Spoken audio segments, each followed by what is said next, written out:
Okay, next up we have the double stroke roll. This is just the never-ending double pattern. So right, right, left, left, right, right, left, left, right, right, left, left, right, right, left, left. As you already know, depending on the tempo, how fast we play the double stroke roll, the technique tends to change, okay? So whenever we play really, really slow doubles, they honestly just sound like, or they feel like single strokes.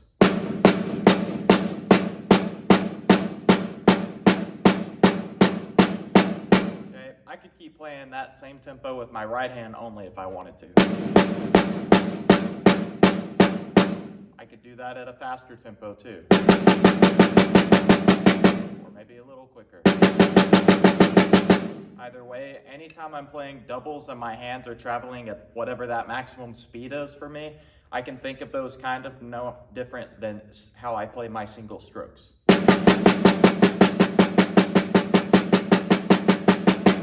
Probably go a little quicker. So,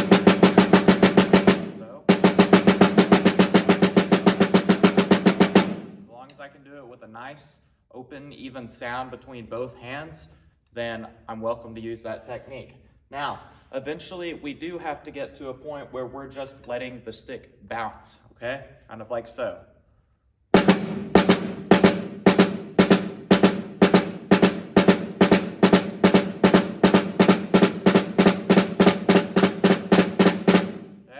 What we can do to work on that bouncing motion is starting off by just letting it bounce more than twice, like so.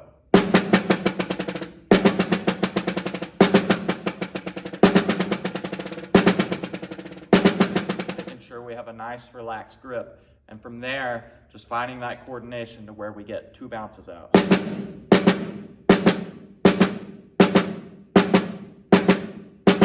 Next up, it's important that we know how to recover from those diddles, turning them on and off. So we can take each hand and play 8 regular notes and then 8 doubles like this.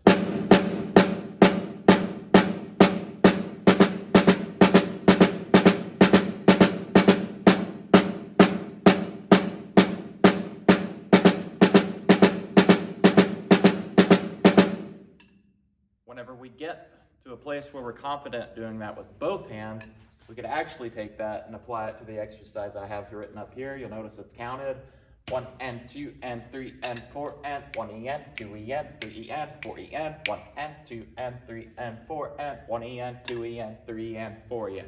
The purpose of this is to take that bounce in each individual hand and apply it in a rhythmic context to make sure that it is perfectly symmetric, or that it has good rhythmic integrity, good rhythmic quality.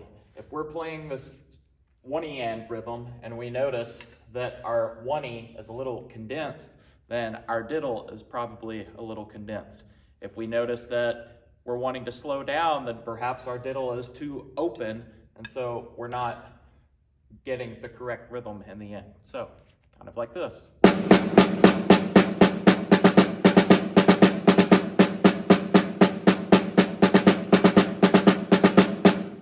I can put some more speed on it to practice it faster, focusing on that right hand diddle. Maybe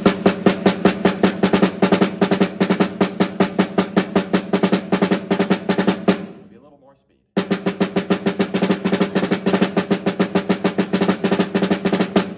Okay, and then I can take the exact same exercise, but start with my left hand, do the exact same process off the left hand, putting that diddle in, and practice it that way.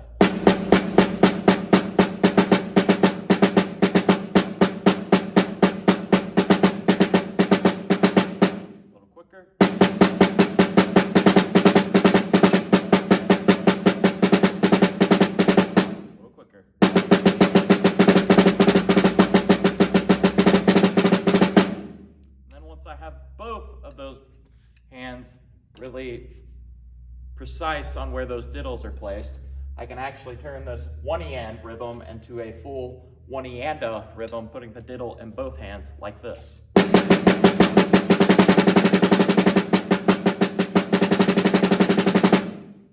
practice it off the left.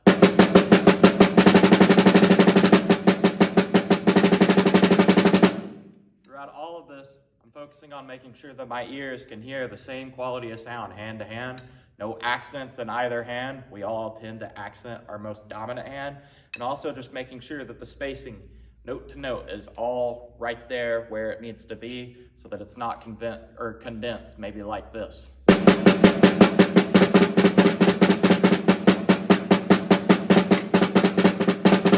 honestly kind of hard for me to do, okay? Maybe relax that fulcrum pressure or whatever you have to do to make them more open. One last thing I want to talk about. No, I actually have more than one thing. First thing that I want to talk about is the faster you get, the more we're probably going to naturally revert to that arm hinge rather than our wrist hinge. That is okay. That's why we practice that in class, okay? Focusing on driving the forearm up and down and just letting that fulcrum pressure do the work to make the diddle happen, like this.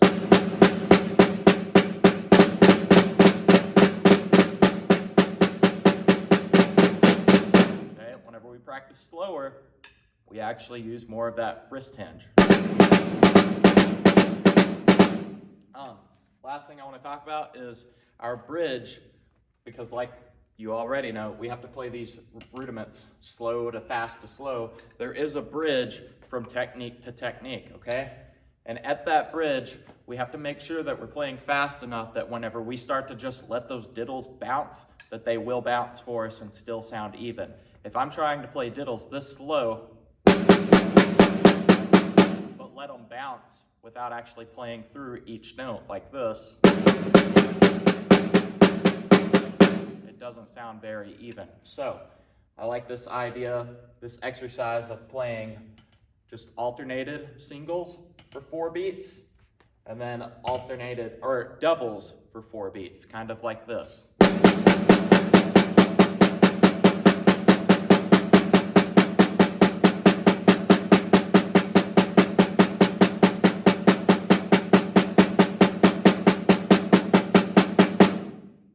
To be able to have an easier time to make good sounds using the alternated pattern, but trying to copy that with a double can be a challenge at first. Once you get the hang of it though, I think that'll really help again with bridging that tempo whenever we're going slow to fast to slow. And you can take that, you can practice it extra slow, you can practice it a little quicker, also to really find that maximum point where you can keep your doubles sounding as even as your singles, like this.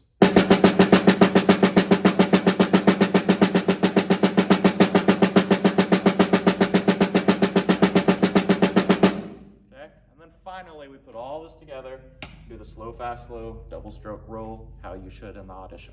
Starting up.